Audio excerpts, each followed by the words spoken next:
Hello everybody, welcome to another riveting episode of Buggy Reviews. Today's episode, we are going to be covering Creature Commandos, not quite the first foray into the new DC cinematic universe by James Gunn, because it's a little bit messy. I think technically this would be the third entry into the DC cinematic universe. It gets very complicated, I know. Yes, this is part of the new universe that Gunn is running. And I know people have reservations. I know that everything with DC has been just a clusterfuck of a mess since the start of the Snyderverse and how that went around.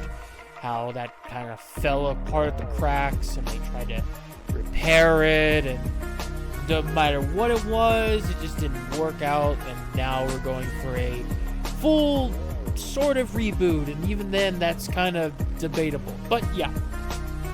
So what is Creature Commandos? Creature Commandos is this animated series set in the same universe.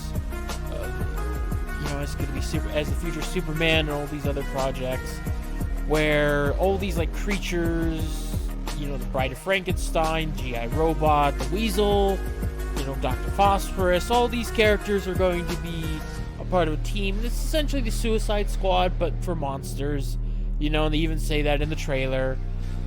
And they're led by Rick Flag's father, Rick Flag Sr., played by Frank Grillo. And basically, they're gonna go off and do Suicide Squad missions. That's essentially the crux of it. It's how to really explain this. It's still the same vein of James Gunn's DC style, I guess, or just his style. Some of the jokes might land, some of the jokes might not. I actually liked a lot of the characters he wrote. When he wrote a character that was kind of despicable, it was actually earned. That character was oh damn, that character was pretty fucking despicable. Or, when a character's kind of layers to it, even when, say, said character does horrendous things, but then they do, a nice thing. There's, a layer to it, Unfortunately, I think that certain individuals on Twitter just won't understand that because they don't see things in a proper light, but whatever. It feels so... It's strange to say this because, what the concept is, okay, we're gonna go face Circe, the Wonder Woman villain, the Amazonian sorceress. It's okay, pretty big threat. Okay, that's something that could be fun. That's the big threat, and then, it's this whole thing of trying to stop Circe from inciting this war that could, envelop the world, because she's trying to obtain her goals or whatever. At least that's the premise. But, it feels so small scale, and I don't know if that was necessarily a good idea or not. I think perhaps it was a safe option to go for something that felt relatively shorter scale, not a galactic universal threat. Perhaps I think that's a good idea in of itself. Most of these, all of these episodes, they all revolve around, at least of the various Creature Commando characters. You have the A-plot of, the present day with the story going on of, what are the Commandos doing against Circe, and the plot around that, of what's going on, what's happening. And then you have, this B-plot that's just showcasing the flashbacks of various characters, Each episode, they focus on a different character, One episode will be the Bride, then it'll be G.I. Robot, Weasel, Phosphorus, Nina, etc., etc., etc. It goes down the line of the roster. And you get to learn more about these characters, and how they became what they are. You know, in terms of their characters, I'd say they've been pretty consistent. I mean, it's James Gunn. You know, there's gonna be some characters that work, some characters that don't.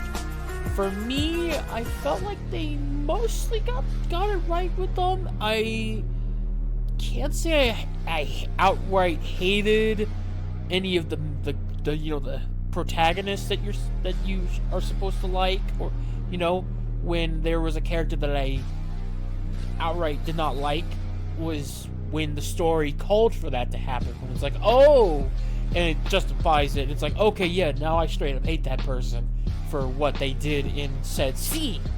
You know, so there wasn't anything that was like ungodly, terrible writing that made me hate everything. The animation, I'm really glad that we're sticking to, you know, some good old 2D animated style, you know, animation. And you know what? I'm glad that it's there because it really works. And I'm pretty okay with the style. It's actually kind of neat. It has this nice little stylized look to it that really fits, you know, the comic book world.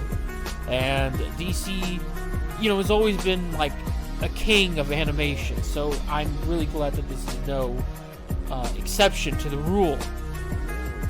For the story, it's pretty short. You know, I mean, the show feels short. I mean, it's only 7 episodes, and they're roughly about 30, maybe 40 minutes-ish. You know, so they're pretty, like, it's pretty short story to kind of go. So you can probably knock this out in, like, a good binge session if you feel like it. As for, like, small negatives, it's more like nitpicks, I guess. I can imagine that this isn't something that's gonna stick with you if you're not particularly interested in the material that you're provided with. I feel like this can be one of those cases where it's not quite as memorable as, say, Gunn's Suicide Squad or even Peacemaker, where those had a lot more going for it that kind of like made you really remember it. So I fear that this doesn't quite have the staying power that his other projects have, and I don't know if that's going to be a matter of if it's just because of these characters, the format. I feel like it's a pretty decent show, but I don't think it's got enough pull to really get people to be like clamoring for that season 2 that got announced a while back. So I don't know. There's some tremendous voice work by various people. You got David Harbour playing Frankenstein. You got Frank Grillo as Rick Fleck Sr., you know. You even got, I forget what her name is. She played Yennefer in the Netflix show, but she plays Cersei, and she does a good performance. Although, I guess we're gonna have to go for the spoilers on this one. Cersei's not exactly in the show much. She's only in, like, snippets of episodes. Like, at least the first 3, and then she just sort of fucking vanishes through the rest of it, and everyone's more worried about trying to stop the plot that's causing this to go on, and it doesn't really go anywhere there. And I'm kind of disappointed because I really wanted to see more of Cersei. I really wanted to see more of this character, but maybe that was intentional. Maybe it was just so they could prep her up for a Wonder Woman thing, I would imagine. I don't know, but it's just like I wanted to see more of that character interact. I wanted to see more stuff there. If anything, this was more of like, okay, here's a mission for these characters, and let's introduce you to these characters, even if some of them are going to get killed off by the time this season concludes. We're going to establish what the Creature Commandos thing is going to be, and I imagine the second season will continue the trend and maybe actually like have a better story. I don't know, but this does feel very introductory. an introduction to something that was just like, okay, here we go. Now, hopefully you stick around for season 2, and I don't know if people can do that or not. I personally like it, but then again, it's me. I have my own biases, I have my own tastes. This, like, tickles some stuff for me, but I can admit when there are some things that don't click. Like, some of the jokes don't click, some of them do. I enjoy some of the action. Yes, in the beginning, there's, like, a whole stupid, like, jokey tidbit about the Sons of Themyscira, a terrible New 52 thing, and there were some stupid lines thrown in there about that. Yeah, dumb, but that character thing or whatever dies off within, like, literally the first 2 episodes, and it's never really addressed again. So, if anything, it was just a pointless grandstanding or whatever. I don't know. It doesn't matter. At the end of the day, it's a alright show that I don't think has staying power. That's all I can say. Now, would I recommend it? I would say recommend it if you feel like you want some time to kill and you want to check out this stuff. Maybe if you're curious, into the characters or the animation style, you want to just take a peek at what potentially, this new DC universe could look like. I mean, it's a little skewered since this is technically just Gunn doing his Guardians of the Galaxy Suicide Squad style again, wacky ensemble group of characters forming up into a team to accomplish a task. So it's up to you on that front, but I would say there are far worse shows to watch. It's like right in the middle ground.